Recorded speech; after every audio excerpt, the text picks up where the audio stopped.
What is up, everybody? What's going on? Welcome to our Sixers blue versus white scrimmage live stream. Let's start the stream here. I'm going to turn on the audio. Let's all enjoy what's going down at the 76ers Fieldhouse. Huge roar for the MVP candidate.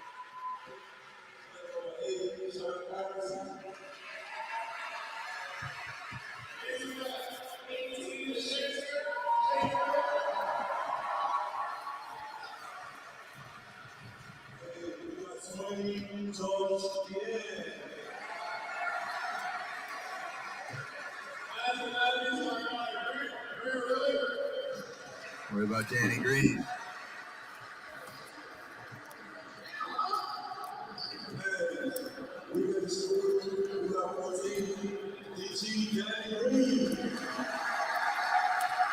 Man, I miss going there. I loved it down there. It's so beautiful. Yeah. The whole facility is great. The Blue Coats game is fun. Yeah. Sam Cassell is going to coach. It's personal too. Like you're right there, man. The highway down Absolutely. in Baltimore. We'll turn down the volume just a little bit. Waiting to see here what the lineups are. Oh, you didn't see it? No, I just got home from running errands. They tweeted it out. It's basically your starters and your backups, but they have Maxey with starting with Isaiah Joe, Georges Niang, and Furkan Korkmaz and Andre Drummond. Very cool. Find it. All right, cool. It's great to be back, Tom. All right, here we go. Yeah, Shake, Seth, DG, Niang, and Embiid versus Maxey, Isaiah Joe, Cork, B-Ball Paul, and Andre Drummond. I'm excited for this Maxey versus Shake. Oh, I missed that. Lauren Rosen tweeted that Niang was with the backups. Oh, really? Yeah, I mean, but that was like 10 minutes ago. Okay. Yeah. The main account has something different. Yeah, man. It happens. So how you doing, man? Good, man. You got Rob joining. I think this is your first time on here. Yeah, probably. I haven't done much lately. Thanks for joining, man. Yeah, I can't hang out long. I told the wife I'd come home eventually. I didn't know they were streaming it, and now I'm kind of like I want to watch it. So yeah, it's fun. I clocked out at work, and I'm gonna hang out for a little bit. Perfect.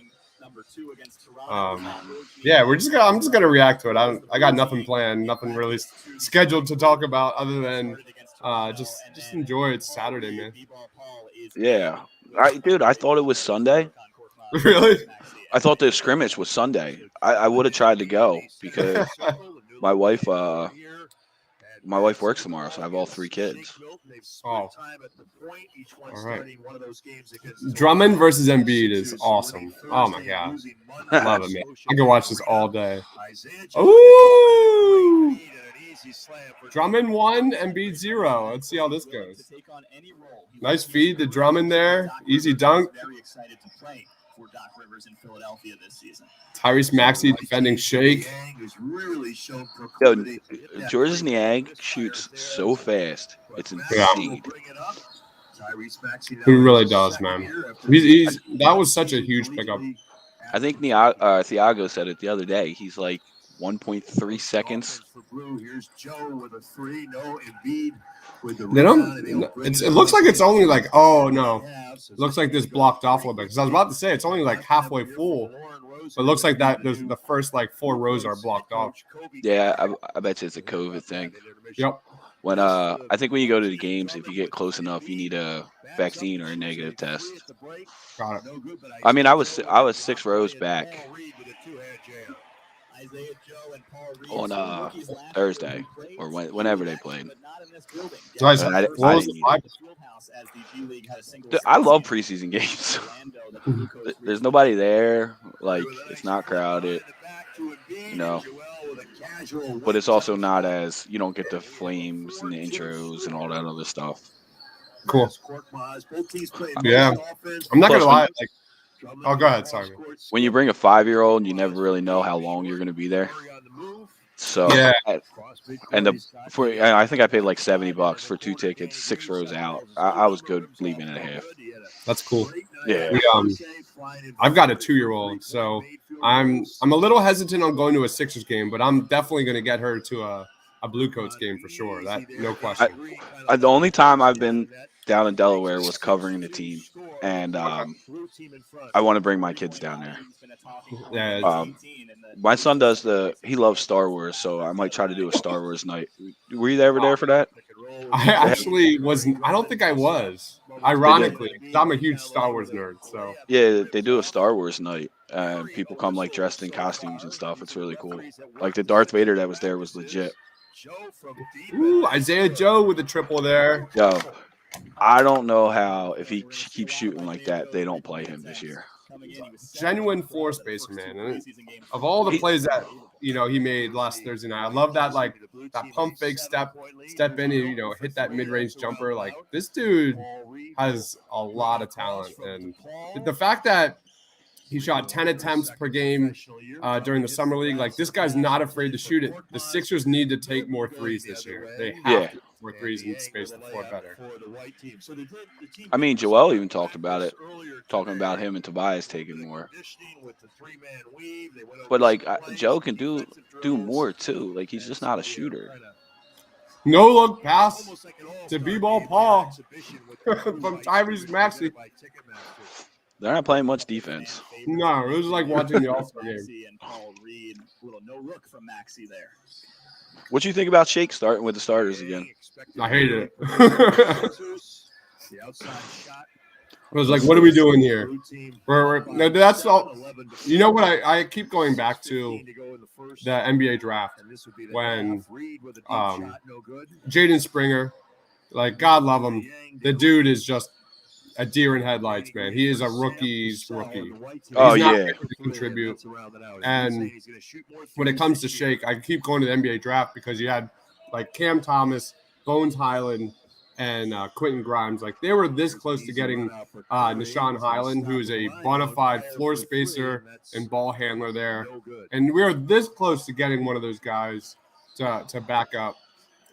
Be a secondary ball handler, and he would be perfect. Andre Drummond just hit a 3. That's the guy Bones, right? Bones Highland, man. He was my number 2 target. Went right before the Sixers pick, man. That sucks. Yeah, I like Shake. Listen, I'm a big Shake guy. I've always been, but they need to find an upgrade. They have to find an upgrade there. I will fight tooth and nail saying they're doing him a disservice by trying to make him a point guard. I agree with that wholeheartedly, man. I do. And I've said it. I thought they finally figured it out after, when was it? Brett's last year. Mm-hmm. Whenever I first started writing, I'm like, they started playing him off ball, and I'm like, oh yeah, this makes sense. And then they went into the bubble, and they're like, oh yeah, Shake's our point guard now, and I'm like, just let the guy go out there and shoot every once in a while. Don't make him think too much, man. We have a comment. Keith says, "Where's Ben?" Probably in California. Do you think he gets fined more for this because it's a televised scrimmage, or do you think this is considered a normal practice? Probably a practice, but they keep finding him, man. Find him. I don't think he Find cares. him. No, he doesn't care. Did you know? He was paid a quarter of his salary on July 1st. It's something that's not being talked about. On July 1st, he got $8 million. And then October 1st was supposed to be the other quarter. I think that's huge. Like when he's eating these fines right now. It's wild. Yeah. Sucks, man. There you go. Two-man game between Seth and Joel. I love seeing That's DG with a corner 3. It's a good move by a quick pass by Joel. That's what I'm going to be watching this year, is if he can make those quick swing passes. Mm-hmm. I don't see Matisse out there, so I guess he's hurt. still. Is he still hurt? Right. Yeah, they said he's reevaluated in a week. Okay. So I don't think he'll play Monday either.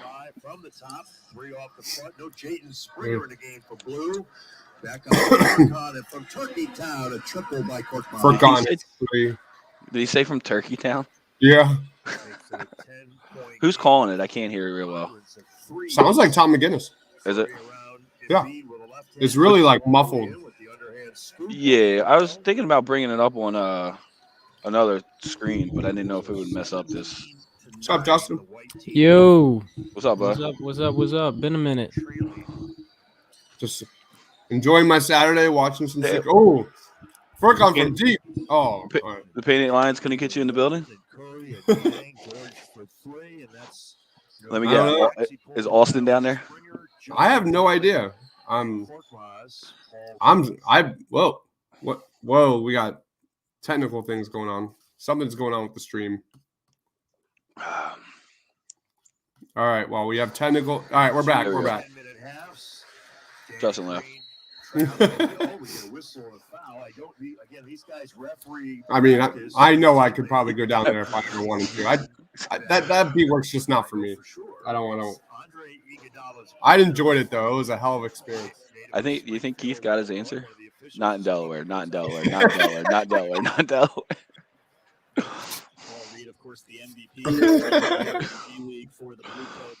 Oh man. In the G League bubble, they'll open their season on Saturday, November 6th, here at the Fieldhouse against the Island Nets. Springer's in there.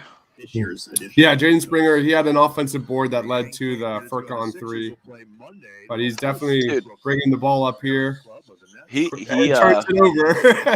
when I look at his face, he reminds me of Zaire for some reason. Dude, I said that from the. All right, that's so funny you said that. He's like 14.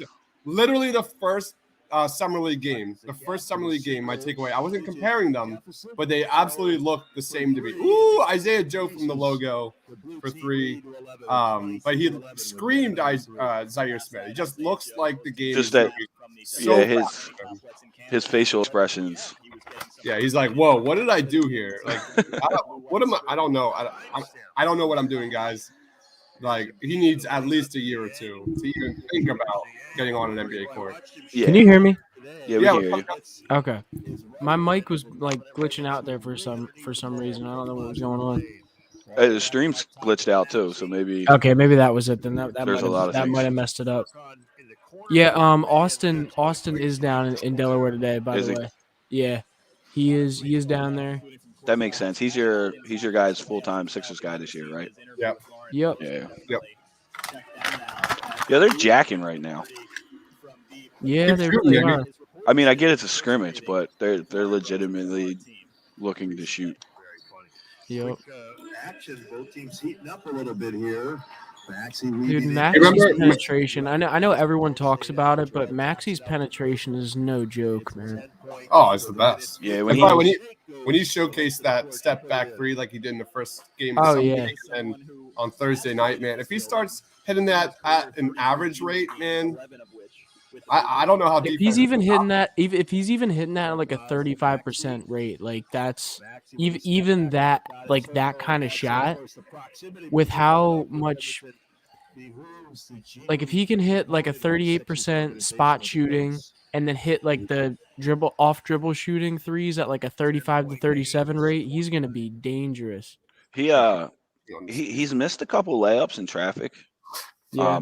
And I think it's just because he's young. And I think, besides his shooting, like when he learns to like take that body and then bounce off it and make a layup, he's going to be dangerous, like an AI kind of. I'm not gonna lie. I think he already does that sometimes. He definitely does. I think he's just young. Like, yeah, he's still 21. Yeah. There's only so much body control you can have going into a 30-year-old grown man. Especially when he's growing himself still. Like you can tell you can tell this offseason he put on some muscle. Yeah, I think the Sixers even tweeted it out. He put on like 10 or 15 pounds or something. Yeah, I don't know about 10 or 15. That's a lot of weight. But yeah, whatever. Maybe I made that up. Maybe they just said he's getting bigger or something. I don't know. Now you can definitely tell. You could tell even before all this stuff that came out about that Ben was like officially not going to come back. Like when that first surfaced, you could tell that the Sixers were really trying to push Tyrese. Like I think they knew. I think the organization. Oh, here we go. This was oh, Yo. Oh yeah, he just did the had a Phillies thing, That and was nice. they sent him to Fan Fest. Well, that and also just like the amount of marketing they did with him during the summer league, just in the first 2 games, and then throughout the off season as well. You can see like they don't really talk about Joel too much in the off season. Like the Sixers, like when it comes to actually putting out stuff to get fans excited, because they already know people are excited about him. They put stuff out about Jaden Springer, about Tyrese Maxey, about Paul Reed, Matisse Thybulle, all that Olympic stuff. Like the content team for the Sixers is very calculated with what they put out. So I think a lot of those people were put out for a reason, especially the Paul Reeds, Maxies, and Springer. Yeah, Because he just hit a step back mid range jumper. I saw that one. I don't know, guys. Is he developing into a closer? Like, does he have that closer potential? Like in a year? He has the skill set. It's there, right? I'm not overreacting, right? No, I it would think just matter. Yeah, about the ice in his veins. Yeah, I think it's very possible. I think they've even Doc has come out and said it. He's got the frame for it. He's got the frame to be a good player. He's got the mindset. He's got the work ethic. It's just a matter of putting that all together and putting some years under him to see if he can really develop into that. But I think the off the dribble stuff, like if that becomes a consistent thing, undoubtedly could be a closer. Yeah, like that step back, man. Oh, once he gets defenses to take that for real, like he's gonna have wide open lanes to the rim, wide open. And especially if Joel's standing down there, if they collapse on him, he just lob it up to him. Oh yeah. Speaking of Joel, that just made me think of the starting lineup for this year. I think a lot of people think the Tyrese Maxey is going to be that first guard in the lineup. I honestly do think it's trending towards Shake Milton right now, just purely based on shooting and being that Shake ran the second unit last year. It wouldn't shock me at all if they try to keep Tyrese as a microwave off the bench still, even though I think further along the line he may become the starter. If it's not this year, then definitely in the future. But I think right now they kind of are rather have the better catch and shooting aspect around Joel's game in the starting lineup. So I can actually see that, and I'm not gonna like it because I think, well, it's not even that I like Maxey. I think Shake's more of a microwave guy than Maxey. I think Really? Maxey's a field guy. Oh yeah, I think Maxey needs to play. I think he needs minutes, but I think Maxey's better out the pick and roll too. And I think him and the Drummond rim run, the Drummond's ability to rim run and catch lobs. Joel doesn't do that. I mean, we can all see that Joel doesn't roll like a lot of bigs. I think that's part of the reason, though. I was going to say I think that's part of the reason why they would pair Shake out there with because Tyrese is a lot better to me at navigating. I think Tyrese is better at putting pressure on a pick and roll than Shake is because how explosive Tyrese is to the basket. Yeah. And so I feel like and it sounds weird because obviously Joel is Joel, but Joel is such a dominant scorer in himself that the way he scores the ball is mostly from the post rather than from rolling to the rim and getting all that kind of stuff with the point guard. So I think that's part of the reason because a lot of the points that our starting lineup gets are either based on dribble handoffs with Joel or based on Joel getting double teamed in the paint and the ball getting passed around the outside. And I think something that Doc and a lot of people see is that Shake is a good catch and shoot player. That's probably his best quality typically, I would assume, which probably isn't great from your starting point guard at the moment, but because he's not a point guard. I think you missed that. I think we both complained about him being trying to be made into a point guard. But you're right. His catch and shoot ability, in my opinion, is would put him over the top of Maxey right now. Well, yeah, and I mean, I think me and Dibes talked about this all last year, and even maybe the year before that. Where didn't he come out of college, Dibes, shooting 95 percentile? Like he was the 90 and then top percentile of catch and shoot shooting in college. Yeah, when he was at SMU, he was near 50% from catch and shoot, and in his first year with the Bluecoats, he was right on that from 3. So he just really struggled last year, just especially to start. His catch and shoot numbers were not great, and I agree, Justin, wholeheartedly. I'm indifferent in the sense that yes, I am a little worried that we're like trying to push Tyrese Maxey's development too fast.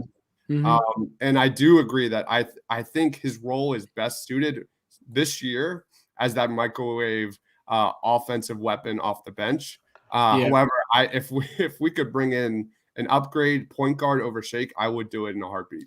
Oh, and I think that's going. I genuinely think that's going to happen. And I mean, I don't want to talk about Ben Simmons as much as you probably don't, but I genuinely think that like a lot of people are saying like a bunch of different trades or a bunch of different people that could be brought in for Ben Simmons, but I think the organization and Daryl Morey and Elton Brand I think at this point they know that the only thing that's going to help this team is if you bring in a veteran guard at this point. Like that's that's what you need. You need to get a veteran guard and probably some young pieces for Ben Simmons at the end of the day if you're not going to be able to bring in a big fish. And I think that's why, to me, that recent Pacers trade that came out with the Malcolm Brogdon, as much as Malcolm Brogdon be that point guard. now here's the thing. I think Brogdon gives you the catch and shoot ability that Shake does even better. I think Brogdon can run an offense and I think he's not the flashy name that you want, but I think he's a serviceable player. You know what I mean? And I think at this point, the fact that you want to develop Tyrese Maxey and you just want an upgrade over Shake as your starting point guard, I don't think that's a terrible take, especially being that Indiana also owns all of their draft picks in the next years. They have Chris Duarte, was a guy they just drafted, which I don't know if they'd be down to trade him, but I know that's a guy the Sixers would probably like, being that with his 3-and-D ability. What's up? Duarte, I was really high on Duarte. No, I know you were. So like, and mind you, like I have no sourcing here at all, but I think a trade like that actually does kind of make sense if you're trying to do win now and also have slots at the bottom of your lineup or in the back of your guard rotation to grow Tyrese Maxey. I've liked the Brogdon trade, but LeVert actually appeals to me. Like, when was the last time the Sixers had a 6'6" wing that can score? Yeah, I don't disagree with that. And he's a different kind of scorer than Tobias, as much as I love Tobias. Like, so to get those two in a trade, I think it's a better win now move than what we've seen out there, even CJ. The only thing that concerns me with the Karis LeVert thing is there's a few things. The injury history, obviously, which I mean, you can't get away from that in a lot of ways. Brogdon's the same thing. Yeah.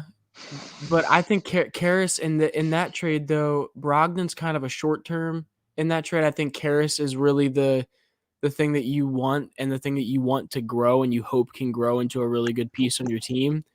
And this is what I mean by this. If eventually down the line you want a lineup of Tyrese Maxey, Karis LeVert, Harris, whoever else is in the lineup with Joel, like, I don't know if Karis is like that second or third guy you want next to Joel just when it comes to perimeter scoring, because Karis is more of a mid-range to around the basket scorer, and even at that, he's not even extremely efficient at the scoring in the mid-range and getting to the basket. They're both old. What's up? They're both old. LeVert's 27. He's 27, and Brogdon's 28. I thought Brogdon was older than that, honestly, but he's 28. Man, he was a 4-year guy coming out, and they in 2014 when it was the same year Dario came out, or Dario came over. Interesting. Yeah, I thought Brogdon was older than that. I knew Karis. I think I was 16. Where's this coming 16? from? That was me. No, and listen, I'm not gonna lie, I don't love the Pacers trade either, but I think it's something that if with the pieces that the Sixers already have, and the fact that if you're making that trade, you're definitely going to get a good amount of draft compensation for it. Yeah. Whether it be young players or just picks. So I think that's why it makes a lot of sense. But obviously, it's not the first choice that someone would want when it comes to like a flashy name you could get on the team. LeVert and Brogdon are movable too. Another team will take them. So if you're getting picks plus them, and then say the Beal / Dame shit comes up. Can I curse on this? Oh, absolutely. the Dame / Beal shit comes up, like they're decent pieces that can be included. They're not just like salary fillers, you know. Yeah. Yeah, Depending on what the team wants. The Brogdon LeVert deal was one of those that was like a CD move, like literally 2 months ago. I've always stand firm, like unless you're bringing in like a point guard, second scorer for Ben Simmons, like just wait, just wait. But the way I see Tyrese Maxey developing here, I know it's just preseason. The way I see Isaiah Joe looking like he could definitely get be that spark plug off the bench, fearless shooter that could make an impact. I'm definitely like bumping that up like as we get ready and closer to the season.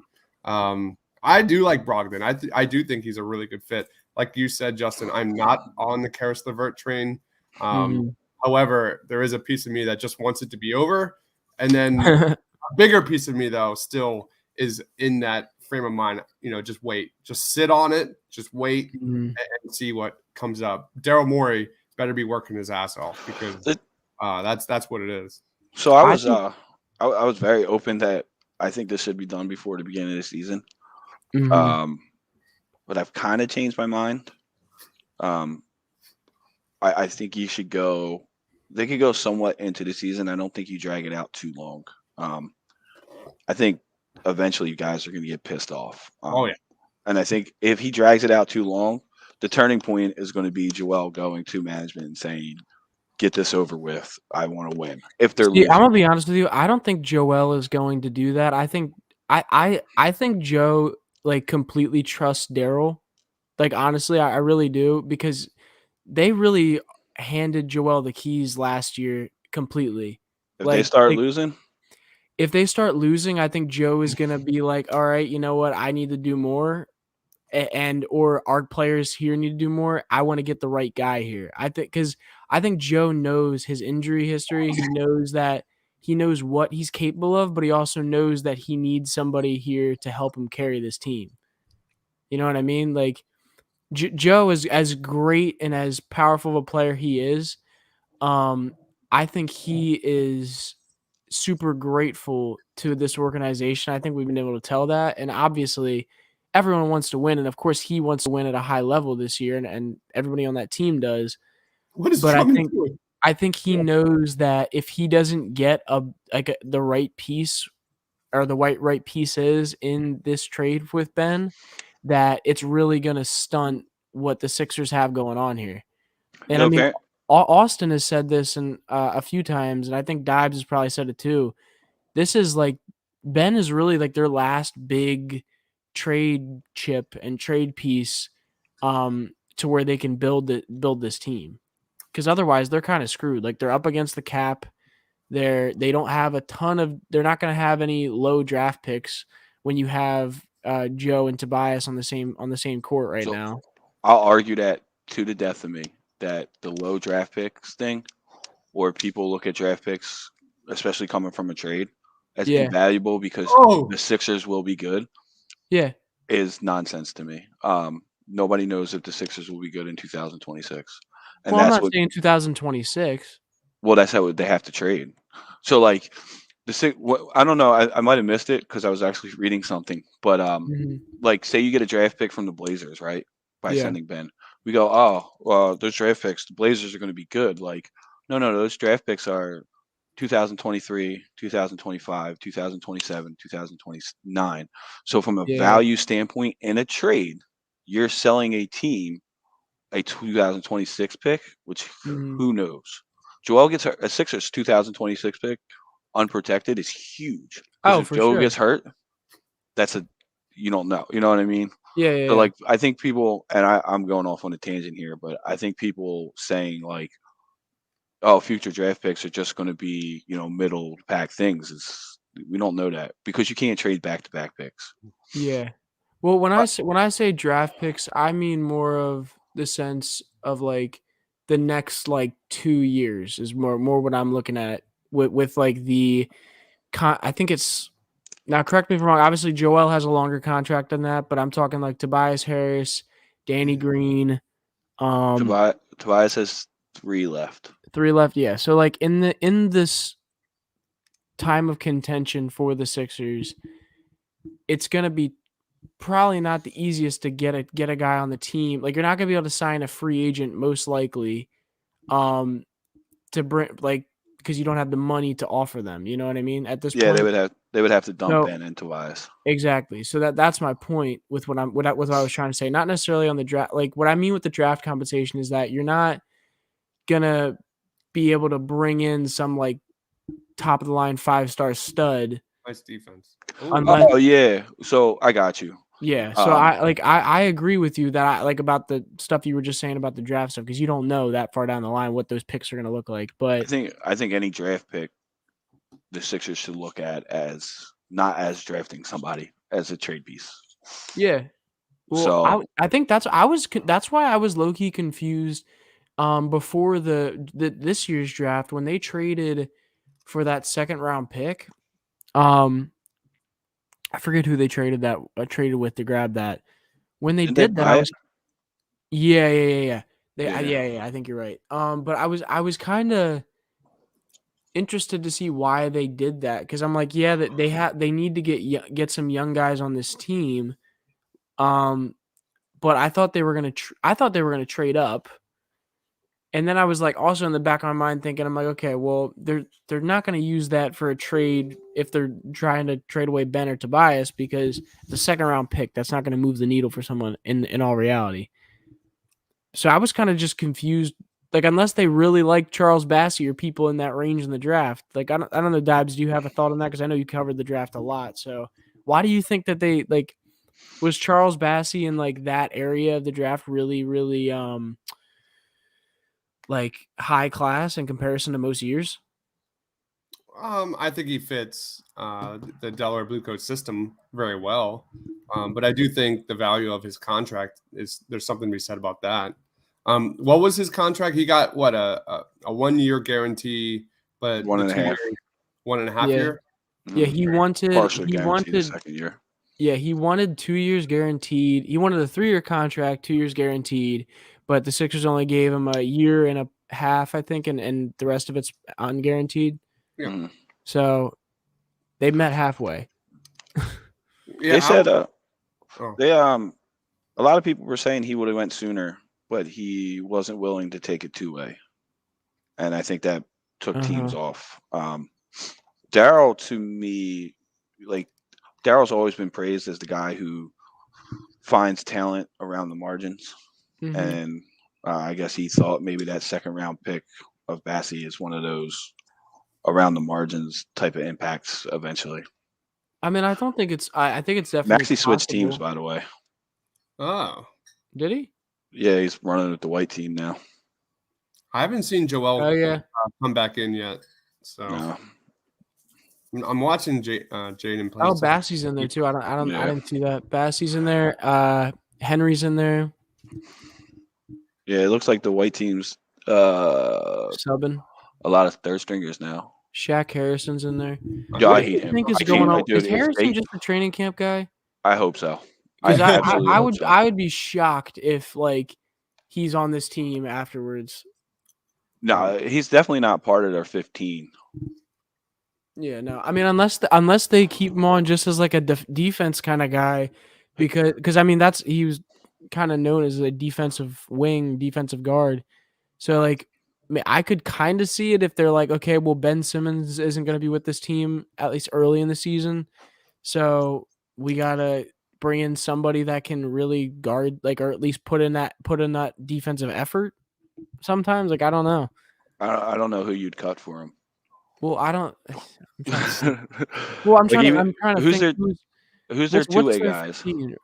Their two ways are Aaron Henry, and it was, or it's supposed to be Grant Riller, but he's done for the season now, right? Oh yeah, no, he's not. He's just they tore his meniscus, right? I don't think he's done for the season.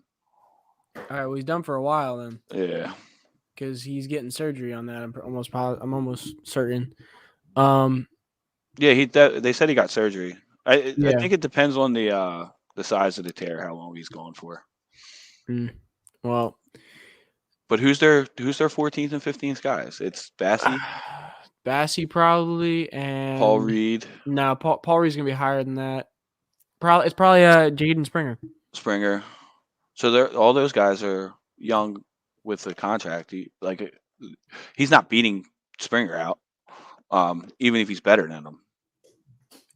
Dude, I would be shocked if Springer gets more than like. I'm not gonna put a minute cap on it. I'd be shocked if Springer's on the court like a good amount this season. Like I would be utterly shocked. I think he'll be in Delaware. No I question. hope he's he better be in Delaware because there's no you're just wasting time on him sitting up there with the team. But because he's a first round pick, he has to get a NBA contract. Yeah. So I don't think they cut him for no, he's not gonna get cut. They got so I don't see where Harrison even fits in. Like, look at his lob. Nice. Yeah, from the eye test, it seems like Drummond and Isaiah Joe are definitely leading the team in points in this game so far. Paul Reed's playing with Drummond too. That's pretty cool. Yeah. So they're really said he thinks he's a 4. Ooh, Furcon with the jam.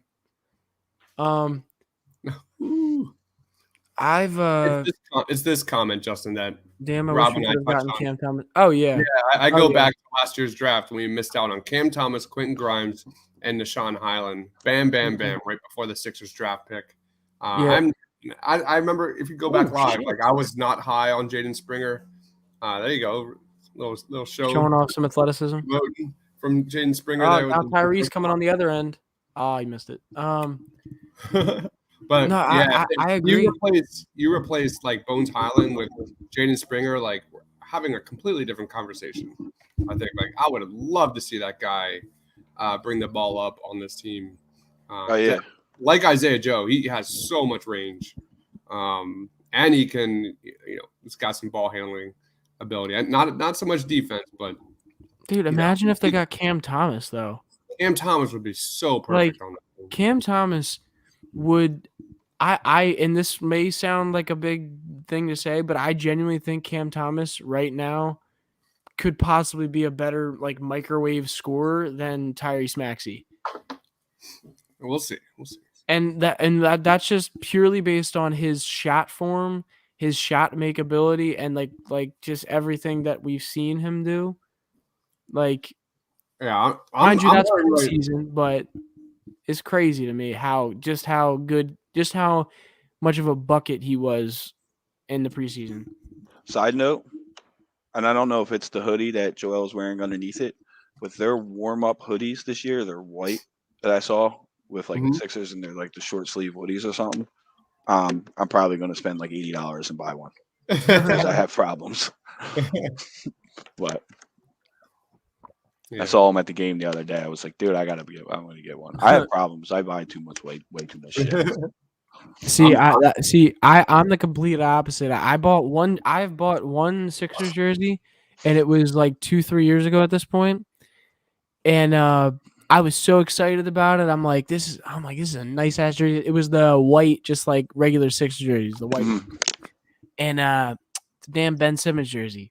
Yeah. So I was like, as soon as that happened, and everything started coming up about Ben, I was like, I can't buy one now. I can't buy another. I don't buy jerseys.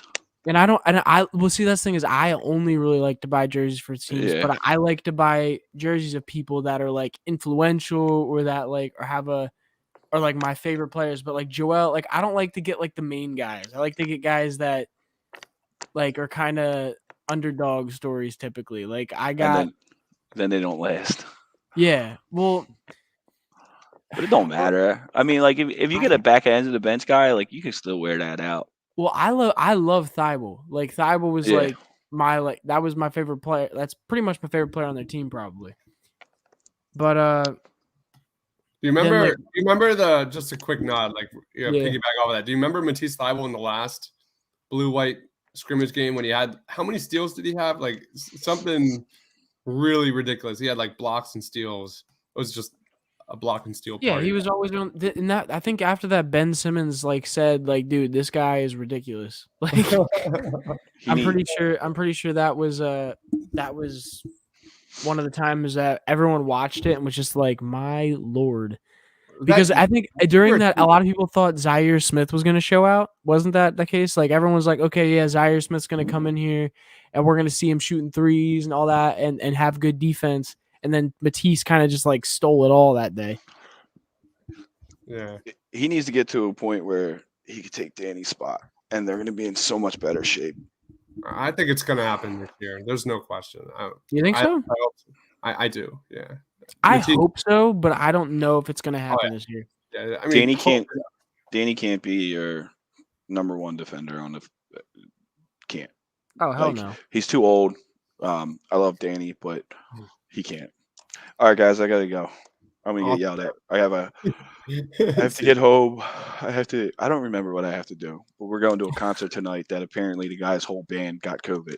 So oh no, that sucks, man. No, so my wife might be upset about it. I'm actually thrilled about it. So he's still playing. It's just going to be him and a guitar on stage, and we actually have pit tickets, which is cool. I actually like that a lot more than the whole band. And then we've seen him like 4 or 5 times, but we're going to try to do dinner first, and it's 1 o'clock, and she's texting me telling me, are you still working? Like, well, technically, am I working? I'm at work, just not on the clock. So, but yeah, I'm going to get out of here. Awesome. Right, do you want to plug anything or anything? I'll talk to you guys later. All right, man. See you. All right. We're at like a commercial break here for the blue-white scrimmage. I don't know if they're gonna. Looks like they're taking a break. I don't know what happens after this because we don't have the audio on. No idea. I have no idea. Yeah, right now. All I can say is I'm excited to get to that. I'm excited to get to that game on Monday. Are you going? Yeah, I'm going. Nice. I'm gonna try to meet up with Austin while I'm there and see if Matt Murphy's in the building. Try to meet up some of the guys. I legit have not met anyone yet. I haven't met you in person yet. I haven't met Jason, Austin, anybody. Oh, I'll definitely be at a Bluecoats game. You can count on that. Nice. Yeah, there's no question. I gotta figure out when training camp is still. I know that the season technically starts like November 8th or is it? Yeah, something like that. Like it's early November, but I gotta figure out when training camp starts so I can get down there. Yeah, it's fun. Rob and I were talking about that, like the fact that it's open and they're playing basketball. That is awesome to see. You're gonna love it there, man. It's just I'm excited. Intimate. I'll say like I used to love going to my college games. Jeez, Penny. I used to love going to my college games, and that was like D2 basketball, and we were one of the better teams. And it was fun to watch. Uh-huh. So I can't even imagine how fun it's going to be for the Bluecoat stuff because I'm gonna have a little bit better access, but also be able to like watch like professional level basketball. It's really cool, man. Like I'm not gonna like as a basketball nerd, the first time I did it, it was just awesome. Yeah, you're gonna fight that urge because when you're media down there, you gotta like keep your cool. You can't cheering and celebrating a dunk. You know what I mean? You can't do that. You cannot do that. You gotta be straight faced, neutral. Yeah. Which is not me, obviously. You know that. Like that's really that was really hard. You'd be getting up, running around, like high-fiving people. Fuck yeah, man. Like when it was like back then, it was like Shake and Norvell and Zaire. Like that was a blast. They had a lot of like really good highlights and things like that. So like keeping your cool. Yeah. I hung out in the top. Mhm. So when you go, I don't really recommend it. Try and get up like one of those. Go early and get one of the spots right at the court. But they fill up fast. But there is a section up top, right where the cameras are. That there's a bench, like a picnic table, and you can sit up there and kind of be on your own. And it's a cool vantage point because you can see the whole court. I hung up there quite a bit by myself, but yeah, definitely get there early and get a spot like right on the court, which is cool. Especially like when you saw like Taco Fall versus Chris Kumani. That's like worth everything in itself. Like that is for sure. such a cool experience. It's funny. It's funny you say that about like going up and getting like high vantage points because actually, when I used to go to games at school, I would literally go and sit at the very top where the basketball, and mind you, it's pretty much, it looks exactly like what the Blue Coats or what Chase Fieldhouse looks like. But I would go sit up at the top of the bleachers right next to the one of the like bench players basically for the back because they had our team had like reserve, basically like red shirt guys that were freshmen that would be in charge of videoing the games for them. Yeah. So I'd be going up and sitting down like next to the other players in the team with the camera or whatever, like in the back of the thing, just talking to them about the game and stuff. So yeah. I get it. I think it's a lot of fun being away from it a little bit. But yeah, I think the stream ended here. I think the game's over. Or the scrimmage is over or something. Let's go outside. Hold on. All right. I guess what? All right. Well, that looks like it's going to be the end of our stream. I'll show everyone. Looks like we are off air. There's no more scrimmage here. That was really quick. That was only like 45 minutes. Yeah, I guess. Anything you want to plug, dude, before we wrap it up? Nah, man. I'm just glad I can get on. I'm just glad I can get on a stream with you, man. It's been a while. I'm excited to get the season started. Get the season started up. Get back on the post game shows. Yep. Get everything back and rolling. It's gonna be fun. It's gonna be fun. We've had a long. It feels like it's been a short break, but it also feels like it's been a long time. It feels like I don't know why, but I'm excited to get back into things. All right, I'm gonna go literally like 10 feet and sit my ass in front of the TV and watch some football. Yep. And that is my plan for the rest of the day. Maybe some Metroid Dread. That looks really fun as well. I think that game looks sick. But yeah, we'll be back Monday night for the post game for sure. I've got a new show with Tiago. You're more than welcome to join, but it's at like 6 a.m. What is it? It's called Morning Cup of Joe, where it's a Sixers-based show that's all Sixers. It'll be 6 a.m. to like 6:30 type of show where we just recap the game, react, and just talk about top news. It's going to be not every day or every morning, Monday through Friday, but a lot. So it's going to be. No, I'll definitely be down to do some of them because I just got a new job that I start at the end of the month, so I'll be getting up early actually going into the city. So that's going to be interesting to say the least. Awesome. So I'm definitely going to be up early. So if I'm available, I definitely will do it. But yeah. All right. Well, everyone, please be sure to smash that subscribe button. Hit the follow button if you love the Sixers. For Justin, for myself, we'll catch you next time, guys. Stay awesome.